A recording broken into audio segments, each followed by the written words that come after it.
Good day everyone, welcome for another video.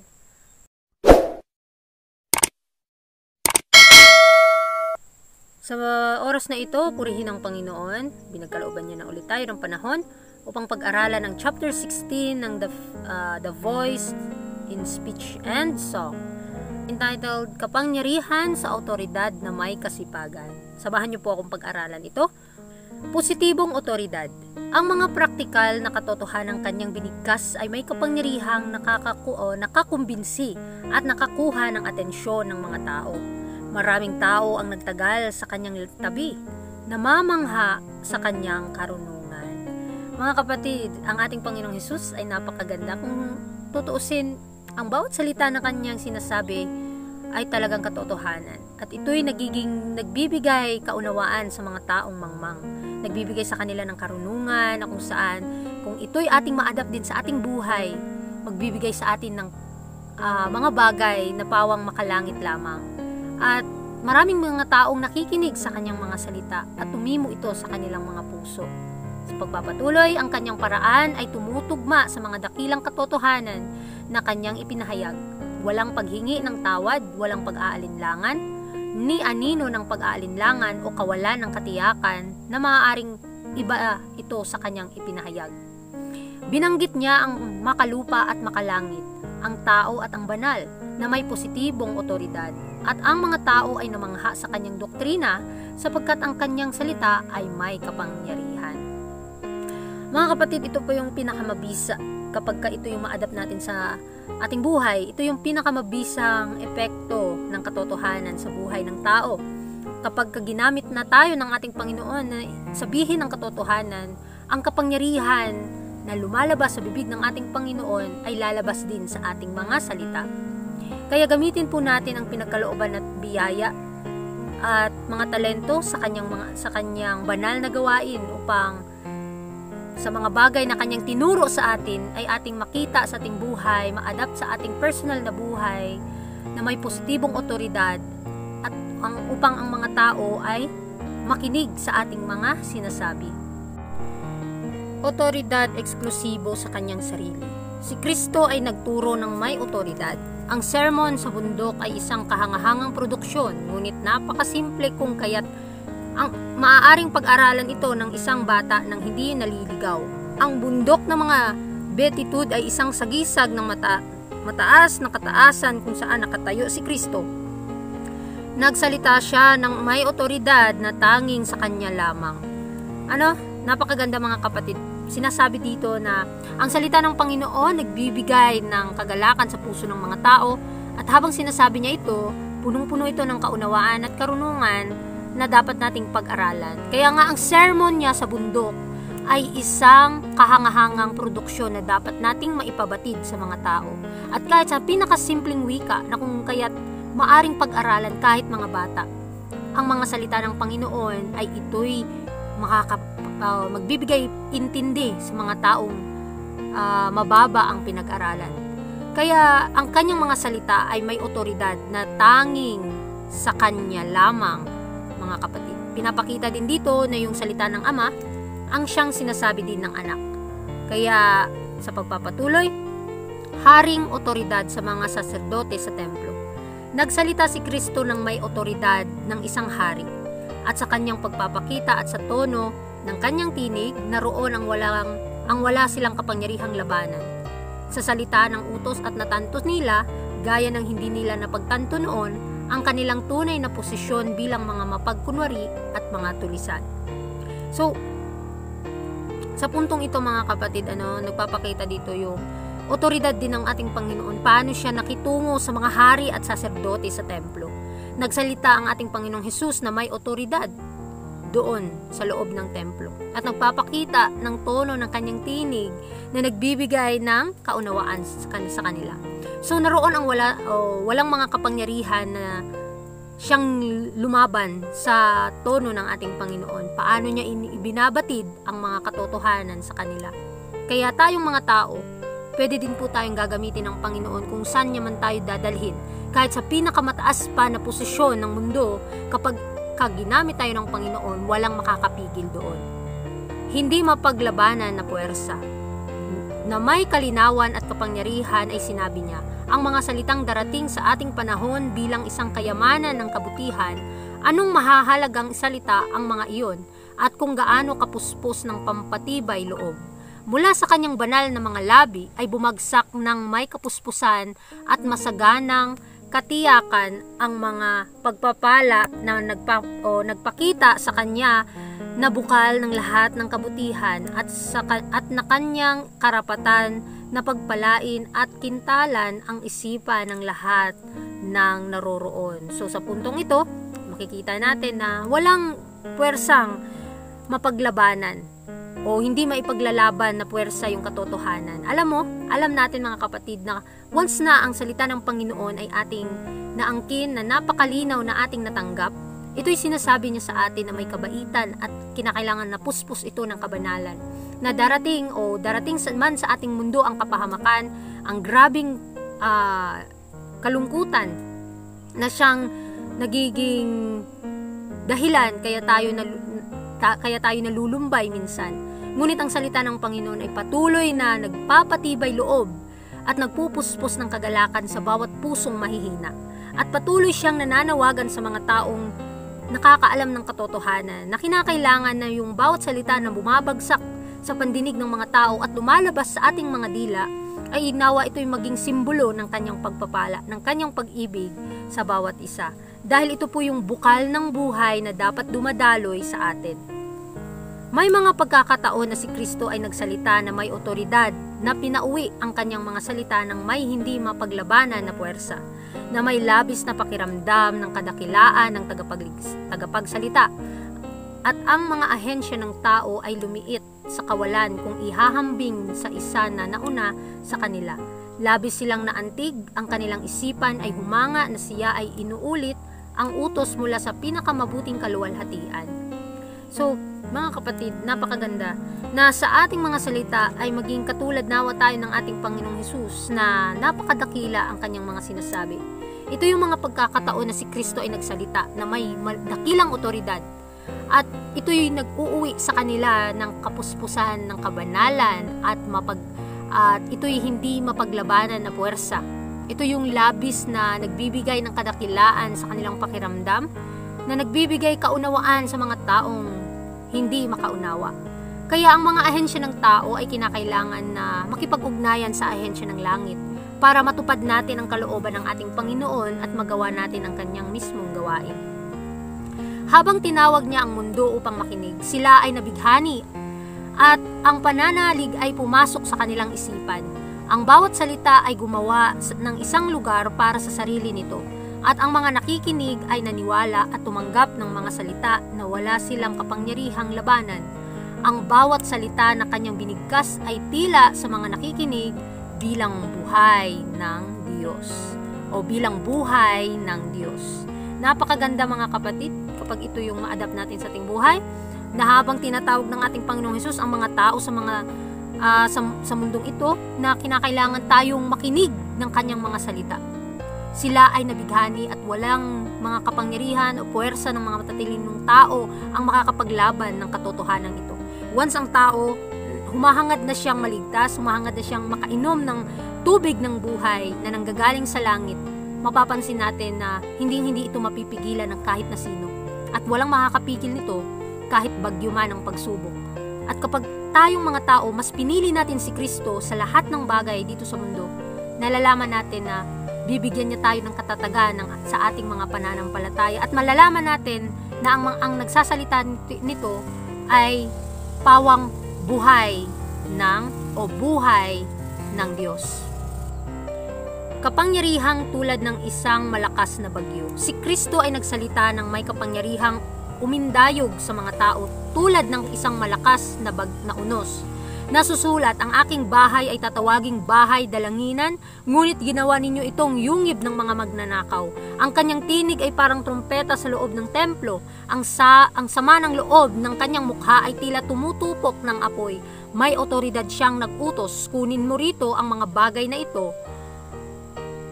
Mga kapatid, sa puntong ito yung sabi ng Panginoon sa atin na ang kanyang tahanan ay tatawaging bahay dalanginan. Ngunit sa panahon ni Kristo, nakikita natin, nalalaman natin sa mga Bible stories natin na ginawang imbakan ng mga magnanakaw ang iglesia ng ating Panginoon. Tandaan natin, ang kanyang tinig ay nagbibigay ng kaunawaan sa mga tao, at sa kanyang pagsaway, ang kanyang tinig ay parang trumpeta na nagbibigay ng pag-asa, na parang yung kanyang pagsaway sa mga taong ito ay nagbibigay sa kanila ng karunungan sa kanyang kaalaman. At kahit ang sama ng loob ng Panginoon sa mga tao ay tumutupok, tila parang tumutupok ng apoy. At may malaki siyang otoridad na nag-utos na kunin ninyo ang mga bagay na ito. Mababasa natin yan sa John 2 verse 16. Isang halimbawa para sa Ama, isang huwaran para sa mga bata. Si Jesus ay huwaran para sa mga bata at siya rin ang halimbawa ng Ama. Siya ay nagsalita bilang isang may otoridad at ang kanyang salita ay may kapangyarihan. Gayunpaman, sa lahat ng kanyang pakikipag-ugnayan sa mga bastos at mararahas na mga tao, ay hindi siya gumamit ng kahit isang hindi mabait o walang galang na pananalita. Maging kalintulad po natin ang ating Panginoong Hesus, mga kapatid. Kahit na sa mga taong mga hindi maganda ang ugali, pakitunguhan po natin sila ng kabaitan na nanggagaling sa ating Panginoon. Nalalaman natin siya ang ating dakilang halimbawa na dapat nating gayahin sa lahat ng bagay, na dapat nating maunawaan ang kanyang mga salita upang ito'y tumimo sa ating mga puso, at anuman ang pinapakita natin sa ating buhay, nagsisimbolo lamang ito ng katwiran ng ating Panginoon. At intindihin pa po natin ang kanyang mga salita upang ang lumalabas sa ating mga bibig na pawang mga katotohanan, hindi ito sa ating mga sarili, kundi banal na espiritu po ito. Kinukoreksyon lamang po ang ating mga iniisip. Mga imbitasyong puno ng habag. May markadong autoridad sa kanyang mga kinakailangan at pangako, at ang kanyang mga paanyaya ay puno ng habag at pagsusumamo. Napakaamo niyang sinabi sa mga taong nagpapagal, lumapit kayo sa akin, kayong lahat na nagpapagal at nangabibigatang lubha, at kayo'y bibigyan ko ng kapahingahan. Sa anong kapangyarihan at habag si Jesus ay sumigaw, kung ang sino man ay nauuhaw, hayaan siyang lumapit sa akin at uminom. Itong paalala ng Panginoon, ito yung invite niya sa atin. Huwag po natin itong sasayangin. Habang may panahon pa at pagkakataon na tayo'y makalapit sa Kanya, gamitin po natin itong mga bagay na ito para makamit ang Kanyang pagpapala. At pinagkaloob niya sa atin ito, inimbitahan niya tayo sa Kanyang kaharian na punong-puno ng kahabagan. At kahit na tayo'y sobrang makasalanan, kung lalapit lamang tayo sa Kanya, ialok natin ang ating napakadumi na sarili dahil sa kasalanan, tayo ay Kanyang tatanggapin at lilinisan, at higit sa lahat, gagamitin sa Kanyang gawain. Sinasabi diyan, walang pag-aalinlangan o kawalang katiyakan. Siya ay nagsalita bilang isang may otoridad at hindi bilang mga eskriba sa paraang nag-aalangan at walang katiyakan. Sa kalmado at kapangyarihan ay ipinahayag niya ang buhay ng mga simulain ng katotohanan na ginagawang mas mapilit ang mga ito sa pamamagitan ng kanyang paraan ng paglalahad ng mga ito. So dito makikita natin na sa salita ng Panginoon, hindi niya ito sinabi na may pag-aalinlangan, bagkus punong-puno ito ng kagalakan at punong-puno ito ng katotohanan, at dito yung salita ay isang otoridad, o ang kanyang mga salita ay nagbibigay otoridad at tumatanim ito sa puso ng bawat isa. Hindi kagaya ng mga eskriba at pariseo na nagmamagaling-galingan sa kanilang mga sarili. Bagkus pinakilala ni Kristo sa mga tao ang katotohanan na ginagawang mas mapilit sa pamamagitan ng kanyang paraan upang mailahad ang katwiran sa mga bagay na ito. Walang anino ng pagdududa. Dumating si Kristo upang ihayag ang banal na katotohanan sa mundo. Nagturo siya bilang isang may otoridad. Nagsalita siya na hindi kailanman nagsalita ang tao. Walang pag-aalinlangan sa kanyang paraan, ni anino ng pagdududa sa kanyang mga pagbigkas. Siya ay nagsalita bilang isa sa nakauunawa sa bawat bahagi ng kanyang paksa. Mga kapatid, ang salita ng Panginoon nagbibigay sa atin ng pagpapala, na nagbibigay sa atin ng kagalakan sa ating mga puso. At kung paulit-ulit natin itong babasahin, darating ang panahon na tayo ay mababago. At tandaan natin, ang salita niya ay walang anino ng pagdududa. Kaya nung dumating si Kristo dito sa mundo, ipinahayag niya ang banal na katotohanan na may kagalakan, na may kabanalan, at ito'y tinanggap ng mga tao na may katiyakan. Personal na kaalaman ni Kristo. Nagsalita si Kristo na may otoridad. Ang bawat katotohanang mahalaga para malaman ng mga tao ay ipinahayag niya ng may walang patid na katiyakan ng tiyak na kaalaman. Wala siyang binigkas na imahinasyon o sentimental. Wala siyang ipinakitang sopestaryo o mga gawa-gawa. Walang opinyon ng tao. Walang mga walang kabuluhang kwento. Walang mga huwad na teorya na nakasuot ng magandang wika. Ang nagmula sa kanyang mga labi. Ito po yung dakilang halimbawa na ating makamit. Nalalaman natin ang katotohanan, ngunit ang mga tao ay patuloy pa rin nakikiugnay sa mga tradisyon at mga kasinungalingan. Nawa ang ating buhay, mga kapatid, maging simbolo po tayo ng pagpapala. Maging simbolo po tayo o gawin nawa tayong daluyan ng katotohanan para makaalam ang mga taong ating nasasalamuha na nasa mga kadiliman pa. Wala siyang si Kristo ay nagpakita ng katotohanan na hindi hinahaluan ng kasinungalingan, hindi hinahaluan ng opinyon ng mga tao o mga salitang walang kabuluhan. Siya ay talagang nagbibigay o nagkakaloob sa atin ng pagpapala at binibigyan tayo ng karunungan upang ating makamit ang kanyang kalooban. Ang mga pahayag na kanyang ginawa ay mga katotohanang itinatag ng personal na kaalaman. Nakita niya ang mga mapanlinlang na doktrina na pupuno sa mundo, ngunit hindi niya ito inihayag. Sa kanyang mga turo ay pinag-isipan niya ang mga di nababagong prinsipyo ng salita ng Diyos. Pinalaki niya ang simple at praktikal na mga katotohanan na mauunawaan at maihatid ng karaniwang mga tao sa pang-araw-araw na karanasan. Mga kapatid, sa puntong ito, sa ating buhay gusto ng Panginoon na makaranas tayo ng mga espiritual na bagay. At ano yung pinaka bagay na nanggagaling sa langit? Ito nawa ang ating ihari sa ating mga puso upang kahit sa praktikal nating pamumuhay ay maibabatid natin ang katotohanan sa mga taong ating nasasalamuha.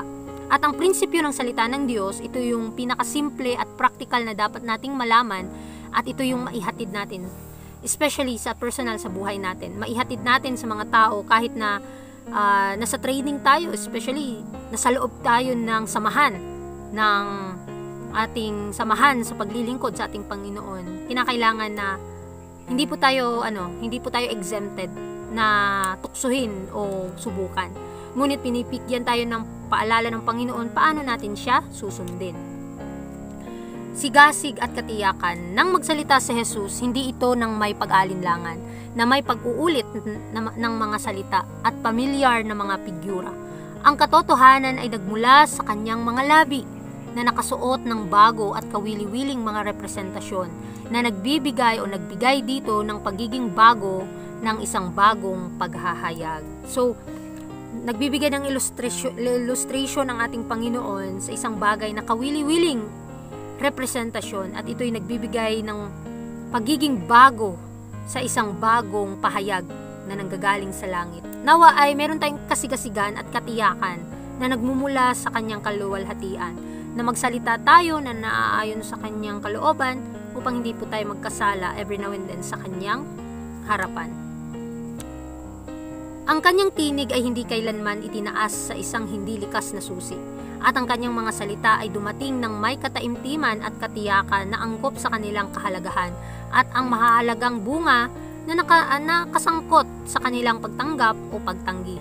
Nang salungatin ang kanyang mga doktrina, ipinagtanggol niya ang mga ito ng may labis na kasigasigan at katiyakan upang mapukaw ang kanyang mga tagapakinig na siya ay namatay o siya ay mamamatay kung kinakailangan upang sang-ayunan ang otoridad ng kanyang mga turo. Nang siya ay nagturo, ang kanyang mga salita ay dumating ng may otoridad sapagkat siya ay nagsalita ng may positibong kaalaman sa katotohanan. So, ipinabatid pa rin sa atin ng Panginoon ang kanyang mga salita na walang sinumang makakapigil ito kapag kagusto ng tao na ito'y maunawaan. Ang kanyang tinig ay hindi kailanman itinaas sa isang hindi likas na susi.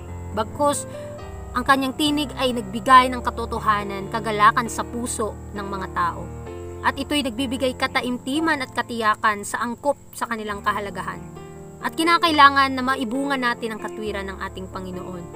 At Kapag ito'y ating natanggap na sa ating buhay ang kanyang katwiran, ito'y magpapakita ng kabanalan at siya'y nagsasalita ng may positibong kaalaman sa katotohanan. Possible, bibigyan din tayo ng Panginoon ng kalakasan papaano natin ito tatanggapin. So sinasabi pa dyan na katotohanan na may kasariwaan ng bagong revelasyon.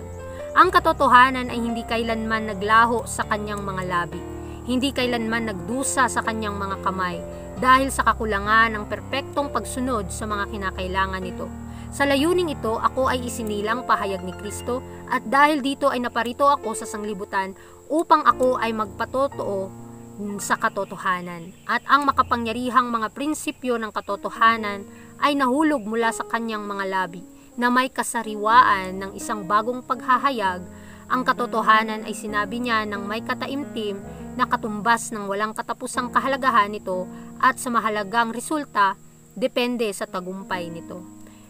So, ito po mga kapatid, nagbibigay sa atin ng layunin kung papaano isinilang at ipinahayag ni Kristo ang katotohanan, at kung papaano itong katotohanan nagbigay sa atin ng kasiriwaan at bagong revelasyon.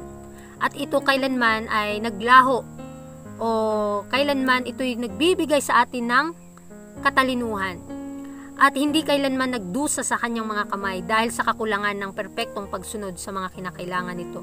Kapag tayo ay nakukulangan ng kaalaman, humingi po tayo sa Panginoon. At binibigyan niya nga tayo ng karunungan upang maipabatid sa mga tao ang katotohanan.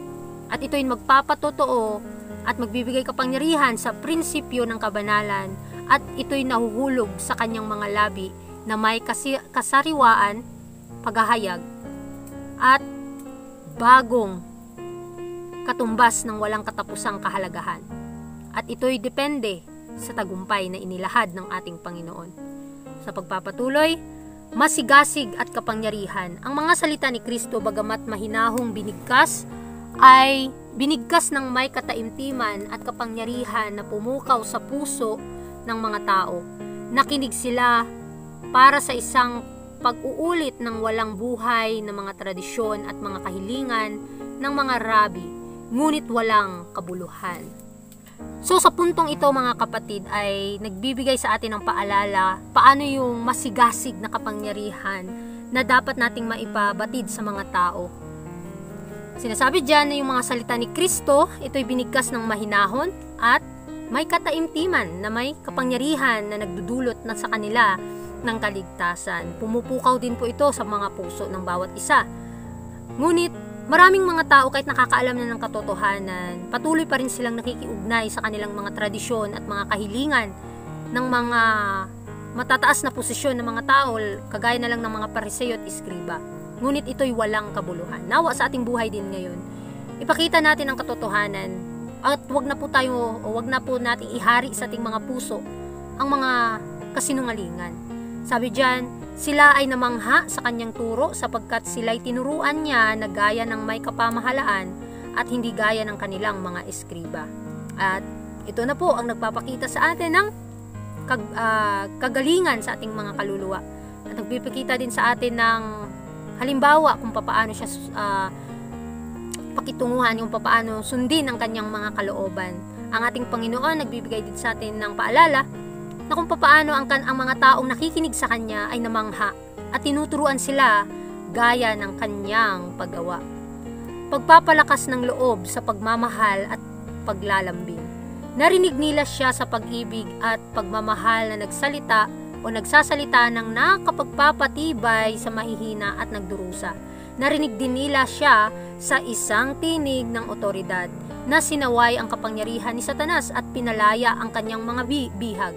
Nakinig sila sa mga salita ng karunungan na nahulog mula sa kanyang mga labi, at sila ay nabihag, hindi nila siya madatong ng kamay.